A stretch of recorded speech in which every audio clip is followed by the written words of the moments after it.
Once upon a time there was an evil and wicked sorceress. She had many, many spells, and she was very powerful. Now, the sorceress had 3 sons, and she loved them dearly. But she was fearful that they might steal her book of magic spells and become more powerful than she.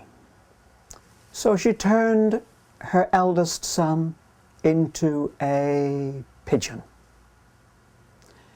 And she turned her middle son into a sardine. Now the youngest son, he was a little big fellow. And he saw the lie of the land, and he was fearful that he would be next, that she would turn him into a toad or even a slug. So he decided to go and make his way in the world. In the fullness of time, the eldest brother, who was a pigeon, grew up to be a great and mighty eagle, soaring high in the heavens. And the middle son, who was a sardine, he grew up to be a great and mighty whale, plumbing the depths of the ocean. And the youngest son, he was a little big fellow. And in his travels, he heard about the most beautiful woman in all the world. The most beautiful woman in all the world was held captive by an evil and wicked sorcerer at the palace of the golden sun at the top of the crystal mountain beside the silver sea. And he decided that he would find her, that he would rescue her, and perhaps that he would marry her. And so he searched throughout the world for 7 long years until finally he found the crystal mountain. And its sides were so straight and its sides were so smooth.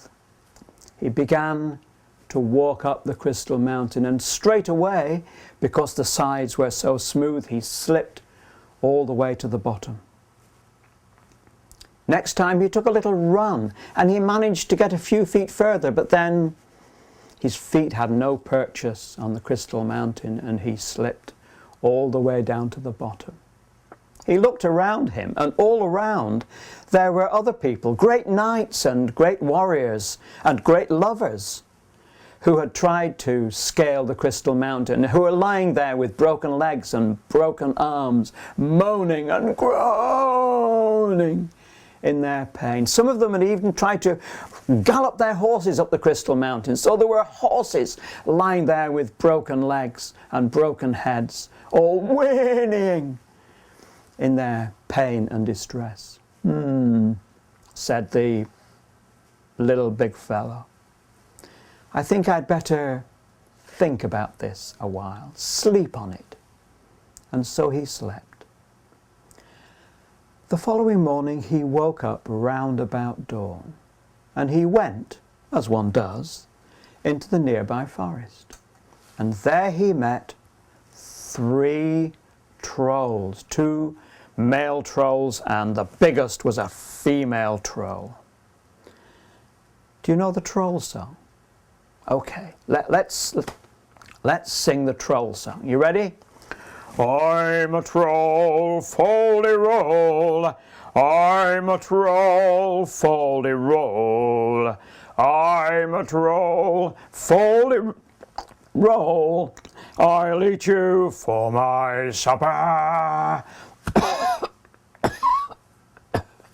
Oh, it's so hard to sing the troll song at this time in the morning, just after dawn.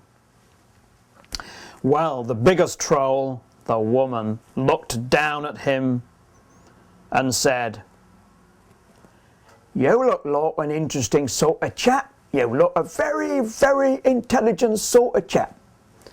I don't know whether you've ever noticed this, but trolls always seem to have London estuary accents. It's a very strange, puzzling thing. "Well," said this troll, "I think you might be able to help us with your great intelligence with this problem what we got." Now really the little big fellow was not interested in their problem, but he was polite and he looked interested. "What is the problem?" he said. Well, said the troll, "we got this cap, see? We got this cap, and we can't decide between the three of us whose turn it is to wear the cap next." "Oh, well," said the little big fellow, "why does it matter? It's only a cap, for goodness sake." "Oh, well," said the the troll, it just any old cap. This is a special cap on account of when you put the cap on and wish to go someplace, then you go someplace, right?" "Oh, I see," said the little big fellow. "I'll tell you what, I'll take the cap and I'll go to that big tree over there and I will shout 3, 2, 1, go, and then you all run towards me and the one that gets to me first will have the next go with the cap, okay?"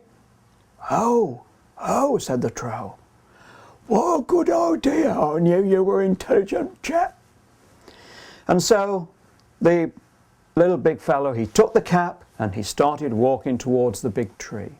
And as he walked along, not terribly interested and rather distracted, he absent-mindedly put the cap on his head, all the time shaking his head and saying, "I wish I could find my way to the top of the Crystal Mountain." When, wow, suddenly he was there. That was the cap. And of course, he'd solved his problem. And in so doing, he had solved the problem for the 3 trolls, because they no longer had to argue over who was to wear the cap next. So there was the little big fella at the top of the Crystal Mountain, and before him was the palace of the Golden Sun. He searched the palace. It had 1,000 rooms. He searched every single room. And in the final room he came to, he found the most beautiful woman in all the world. And he looked at her and he said, "You look awful. You look dreadful. I have searched for you for 7 years. And just look at you. Your face is covered in warts. Your hair is sticking out all over the place. You're dressed in rags. You are a mess. Even your teeth are sitting in a jam jar by the bed." She looked at him and she said, "What do you expect at this time in the morning?" "Anyway," she said, "I'm under a spell from that evil and wicked sorcerer. If you look at me in that mirror, then you will see my true likeness." So he looked in the mirror and he was aghast. She had lovely golden hair. Her face had the complexion of pure honey. Her gown was like a piece of the Milky Way. And her teeth were pearly white, sitting on a jam jar by the side of the bed. Well, what do you expect? Miracles? "What can I do to help you?" he said. Well, she said, what you have to do, you have to go down the mountain. At the bottom of the mountain, you'll find a great big bull. You have to kill the bull, and in the bull there is a firebird. The firebird will fly out of the bull, and you have to catch it, because you have to make it give up its egg, because in the middle of the egg there is a golden bowl, and if you have that golden bowl and hold it up in front of the sorcerer, you will destroy his power. But be very careful, you don't let the egg fall onto the ground, otherwise it will smash into 1,000 pieces and it will be destroyed, and I will have to stay as you see me now for the rest of my life. Have you got all that? Have you got all that? Yes, said the little big fellow. And so he then came down the mountain the fast way. Whee! Thump! And there at the bottom of the mountain, what did he see but a great big bull with huge long horns, and the ends of the horns were so sharp they went bing in the sunshine. So he killed the bull. What? What? You want me to tell you how he killed? I could take half an hour to tell you how to kill the bull. The tape would run out before I'd finished telling you how to kill the bull. Oh, well, never mind. I'll just carry on. He killed the bull, and after he'd killed the bull, from the bull there flew the firebird. And he tried to catch it, but it flew away from him with the egg inside it, and inside the egg, the crystal bowl.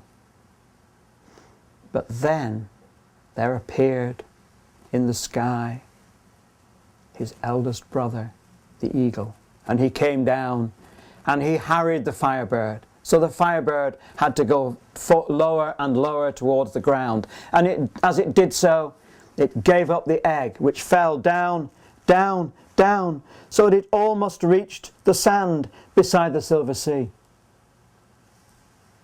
But at that moment there appeared in the silver sea his middle brother, the great whale, and with a flick of its tail, a huge wave flew over the sand, extinguished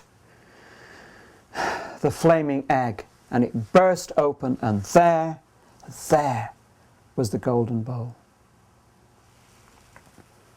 The little big fellow, he picked up the bowl, and he went to the top of the mountain, and he found the sorcerer, and he faced him, and he held the bowl in front of him, and he said, I have the crystal bowl, and your power is destroyed.